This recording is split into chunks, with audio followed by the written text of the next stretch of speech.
It may strike you as ridiculous that anyone could ever have thought Darwin's ideas and Mendel's ideas were incompatible, but this was the case right about the time that Mendel's ideas were rediscovered, just around 1900, all the way through 1925.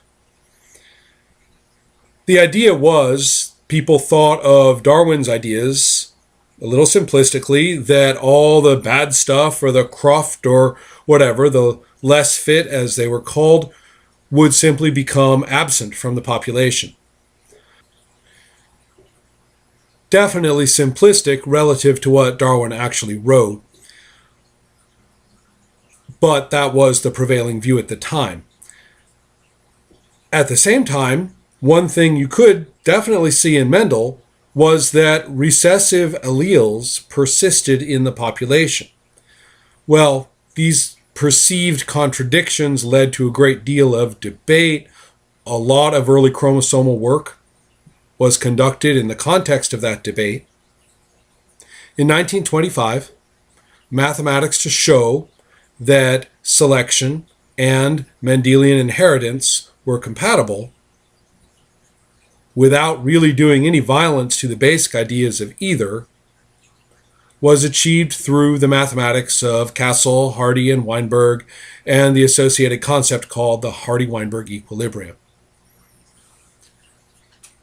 What remained from that pre-synthesis moment, what carried over into discussions of what now was sort of freed up to become evolutionary theory?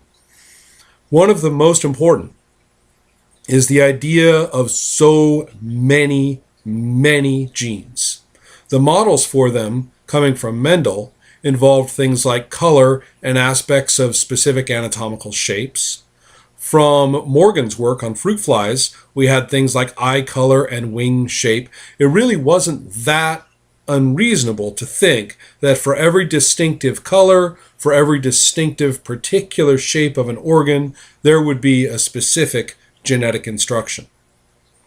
And considering how many such features are scattered through the body of even the most simple creatures, it also wasn't completely crazy to think of genes as being incredibly numerous, practically innumerable.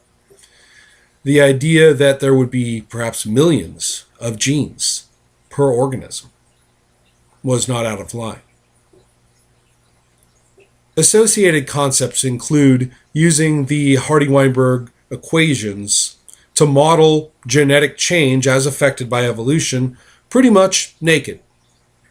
There were the genes, there were the numbers, there were the allele frequencies, there was the strength of the selection as the selection coefficient, and now you had what you needed to understand how particular traits interacted with their environments, and thus evolution.